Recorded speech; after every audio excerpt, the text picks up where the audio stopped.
My twin sister, the family's beloved, was diagnosed with kidney failure and needed a transplant. After testing, it turned out my kidney was a match for hers. My entire family pressured me to donate my kidney to her. What they didn't know was I only had one kidney left. They strapped me to the operating table, forcing me to give my kidney to her.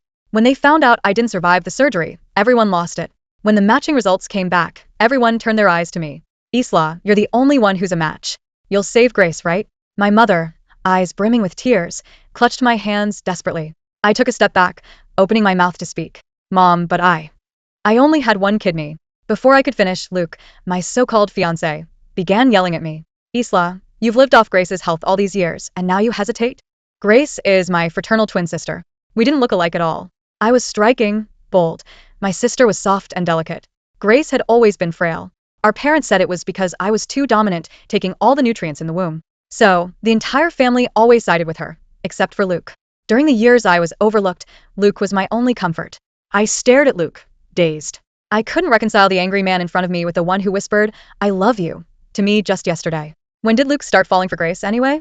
There wasn't a trace of love left in Luke's eyes, only deep-seated hatred. Why did he hate me? Was it because I wasn't willing to give my kidney to my sister? I glanced over at my parents. My mom's eyes were red from worry over Grace. My dad held her close, glaring at me with bloodshot eyes. The father, who always doted on my sister and was stern with me, now stared at me in disapproval.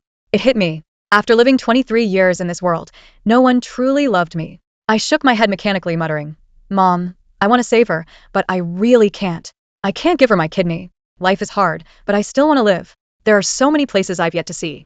Luke was furious after hearing what I said. "Enough, Isla. Can you stop being so fake? If you want to save Grace, then just donate your kidney to her. It's just one kidney. You could be saving your own sister's life." I could hear my own breathing growing faster, and a sharp pain pierced through my chest. I stared blankly at the man I once saw as my only salvation, feeling something break inside me. I took a deep breath, forced a smile, and stared directly at Luke. "No, I won't." As soon as I finished speaking, my usually refined father slapped me across the face. The slap knocked me to the ground, my cheeks swelling instantly, and my head started to buzz. I could faintly taste blood in my mouth. My mother stood nearby, watching coldly, her eyes full of condescending approval. Luke glared at me darkly, then dialed a number on his phone. His voice was low, and I couldn't hear what he was saying. From the occasional malicious glances he threw, I could guess it wasn't good. Sure enough, after finishing the call, Luke slowly walked toward me. He crouched down, looking once again like the gentle and loving fiancé I used to know. Luke gently lifted my chin, his right hand softly caressing my swollen cheek. I winced instinctively from the pain. Luke gazed at me tenderly, but his words were cold and heartless. "Isla, be good, okay? Don't you want to marry me?